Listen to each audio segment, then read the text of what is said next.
আসসালামু আলাইকুম রহমতুল্লাহ। সবাইকে অনেক অনেক অভিনন্দন। প্রিয় দর্শক, কিডনি নষ্ট হয় যেগুলো কারণে, অর্থাৎ যেসব কারণে কিডনিগুলো নষ্ট হয়, অর্থাৎ কিডনির সমস্যা দেখা দেয় বা কিডনিতে কোনো প্রবলেম দেখা দেয়, তার অন্যতম একটা কারণ হচ্ছে যে যারা ব্যথার ওষুধ খান। তো ব্যথার ওষুধ যারা নিয়মিত খান তাদের কিন্তু কিডনির প্রবলেম হতে পারে। এবং আপনি এলোপ্যাথি ডাক্তারদের কাছেই শুনবেন যে যারা নিয়মিত ব্যথার ওষুধ খায় তাদের কিন্তু কিডনির প্রবলেম হওয়ার খুব সম্ভাবনা থাকে। তো যারা নিয়মিত কিডনির জন্য ব্যথার ওষুধ খাচ্ছেন বা কোনোভাবে আঘাত পাচ্ছেন বা শরীরে কোনো ব্যথা আছে, ব্যথার জন্য নিয়মিত ব্যথার ওষুধ খান, অথবা কোনো কারণে আঘাত পেয়েছেন, সেটা যেভাবে হোক, পড়ে যেয়ে হোক বা কোনো কিছুর সাথে লেগে হোক, যদি ব্যথা পান, তাহলে এই ব্যথার ওষুধ যারা খান তার সেখান থেকে রিয়াক্ট হতে পারে এবং এই রিয়াক্টের কারণে আপনার কিডনি ড্যামেজ হতে পারে। একটা ব্যথার ওষুধও যদি আপনার রিয়াকশন করে তাহলে সেখান থেকে আপনার কিডনি ড্যামেজ হয়ে যেতে পারে। তো এরকম একটা ভয়াবহ কন্ডিশন থেকে আসলে আপনারা বের হতে পারেন কিভাবে?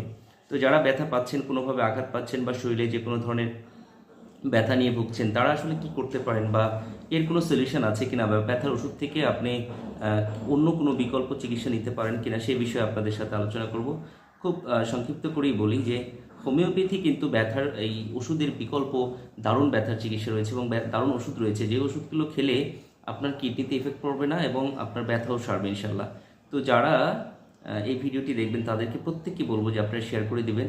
ব্যথার জন্য, যে কোনো ধরনের আঘাতের জন্য প্রাইমারি মেডিসিন হচ্ছে যে আর্নিকা মেডিসিনটা ব্যথার জন্য খুবই চমৎকার ওষুধ। তো আমাদের হোমিওপ্যাথিতে একটা মানে বৈচিত্র্য রয়েছে চিকিৎসার ক্ষেত্রে, সেটা হলো যে যখন আপনি আঘাতের ধরন অনুযায়ী ব্যথার মানে ওষুধটা চেঞ্জ হয়ে যেতে পারে। যেমন আমরা সবাই এই বিষয়গুলো আসলে জানি না যে হোমিওপ্যাথিতে কিন্তু সিমটম বেস ওষুধগুলো চেঞ্জ হয়ে যায়। সুতরাং আমরা যদি আঘাত পাওয়ার ক্ষেত্রে, আমি সেটাও ব্যাখ্যা করছি যে আঘাত পাওয়ার ক্ষেত্রে যদি কোথাও আঘাত পেয়ে কালো হয়ে যায় বা আঘাত পেয়ে ব্লাড না বের হয়, সেক্ষেত্রে সবচেয়ে প্রধান এবং প্রথম মেডিসিন হচ্ছে আর্নিকা।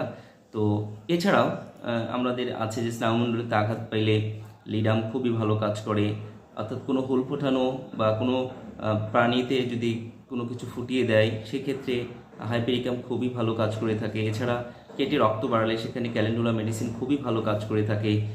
এছাড়া হাড্ডিতে বা আঘাত পেলে, হাড্ডি ভেঙে গেলে এই ধরনের সিম্পাইটাম এবং রুটা মেডিসিনটা কিন্তু খুব ভালো কাজ করে থাকে। তো এরকম ক্লাসিফিকেশন থাকে। এই ক্লাসিফিকেশনের সাথে সাথে আপনি যদি খুব মেজর মানে একেবারে হাড়গুলো ভেঙে গেছে, সেখানে কোনো ম্যানেজমেন্ট লাগবে, ব্যান্ডেজ করা লাগবে, এই ধরনের বড় ধরনের সমস্যা যদি না হয়, তাহলে আপনি আর্নিকা মেডিসিনটা, যে কোনো আঘাতের জন্য আর্নিকা মেডিসিনটা আপনি প্রাথমিকভাবে ট্রাই করতে পারেন। 30 বা 200 মেডিসিন আপনি যে কোনো হোমিও চেম্বার থেকে নিয়ে নিয়মিতভাবে ঘন ঘন, অর্থাৎ ব্যথার ধরন অনুযায়ী, যদি ব্যথা প্রকট হয় তাহলে ঘন ঘন খাবেন, ব্যথা যদি হালকা হয় তাহলে একটু দিনে 3 বার 4 বার খাবেন, দেখবেন খুব দারুণ কাজ করে এবং আপনার কিডনিতে যে এফেক্ট হওয়ার ভয় ব্যথার ওষুধ খেলে সেটা হবে না ইনশাল্লাহ। তো সেই সকল ভাইরা, যে সকল বোনেরা বা যে সকল বন্ধুরা হোমিও ওষুধ বা এলোপ্যাথির ভয়াবহতা থেকে বেরোতে চান এবং হোমিও ওষুধ সেবন করতে চান, কিন্তু জানেন না যে ব্যথার ওষুধ কোনটা খেলে আপনি ভালো থাকবেন, কোনটা খেলে রিয়াকশন হবে না, কোন ওষুধ খেলে আপনি সুস্থ থাকবেন, তাদের জন্য খুবই দারুণ একটা ভিডিও। তো আমি মনে করি প্রত্যেকেই যেই ভিডিওটা দেখবেন তারা শেয়ার করে দেবেন, তো অনেকের কাজে লাগবে ইনশাল্লাহ।